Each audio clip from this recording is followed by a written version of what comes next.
Manila. Ang kabisera at pinakamalaking lungsod ng Pilipinas, ang Maynila, ay ang sentro ng ekonomiya, kultura at pampulitika ng bansa. Kilala ito sa mga makasaysayang lugar, shopping district at makulay na buhay sa kalye. Quezon City, matatagpuan sa loob ng Metro Manila, ang Quezon City ay ang pinakamataong lungsod sa Pilipinas.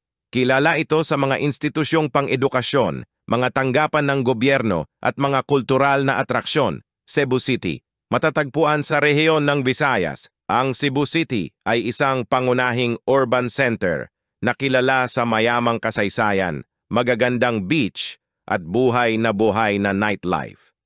Isa rin itong hub para sa negosyo at kalakalan. Davao City, matatagpuan sa katimugang isla ng Mindanao, ang Davao City ang pinakamalaking lungsod sa Pilipinas sa mga tuntunin ng lawak ng lupa. Kilala ito sa likas na ganda nito, mga destinasyong ecotourism at sa pamumuno ng matagal nang naglilingkod na alkalde, Rodrigo Duterte. Baguio City, matatagpuan sa hilagang rehiyon ng Luzon, ang Baguio ay kilala bilang Summer Capital of the Philippines dahil sa mas malamig na klima nito. Ito ay isang sikat na destinasyon para sa mga turista at kilala sa mga magagandang tanawin at cultural festival.